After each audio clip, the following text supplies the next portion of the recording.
നമസ്കാരം. നാളെ വോട്ടെണ്ണൽ ദിവസമാണ്. ആയതുമായി ബന്ധപ്പെട്ട് ഇന്ന് തന്നെ എല്ലാ രാഷ്ട്രീയ പാർട്ടികളും ഇലക്ഷൻ പ്രചരണത്തിന് ഉപയോഗിച്ച ബോർഡുകളും ഫ്ലക്സുകളും നീക്കം ചെയ്യേണ്ടതാണ്.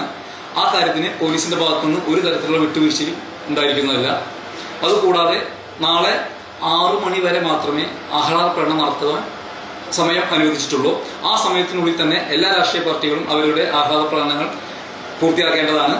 അതിനുശേഷം കണ്ടുകഴിഞ്ഞാൽ പോലീസ് അതിനെതിരെ ശക്തമായ നടപടി സ്വീകരിക്കുന്നതായിരിക്കും. അതുകൂടാതെ പാർട്ടി വിട്ടുപോയവർ, മറ്റ് തോറ്റ സ്ഥാനാർത്ഥികൾ എന്നിവർക്കെതിരെ അവരുടെ വീടുകളുടെ മുമ്പിലോ മറ്റും ചെന്ന് പടക്കമെറിയുകയോ മോശം വാക്കുകൾ ഉപയോഗിക്കുകയോ ചെയ്തു കഴിഞ്ഞാൽ ജാമ്യമില്ലാ വകുപ്പ് പ്രകാരം പോലീസ് കേസെടുക്കുന്നതായിരിക്കും. കൂടാതെ ഈ പറയുന്ന തോറ്റ സ്ഥാനാർത്ഥികൾക്കെതിരെ സോഷ്യൽ മീഡിയ വഴി റീൽസ്, മറ്റ് അപവാദ പ്രചരണങ്ങൾ എന്നിവ നടത്തിയാൽ അതിനും ശക്തമായ നടപടി പോലീസിന്റെ ഭാഗത്തുനിന്നുണ്ടായിരിക്കും. കൂടാതെ ആഹ്ലാദ പ്രകടനവുമായി ബന്ധപ്പെട്ട് ഈ ഓഫ് റോഡ് വണ്ടികൾ, സ്റ്റണ്ട് ബൈക്കുകൾ എന്നിവ ഉപയോഗിച്ച് പ്രകടനം നടത്തി കഴിഞ്ഞാൽ അതിന് ശക്തമായ നടപടി പോലീസ് എടുക്കുന്നതായിരിക്കും.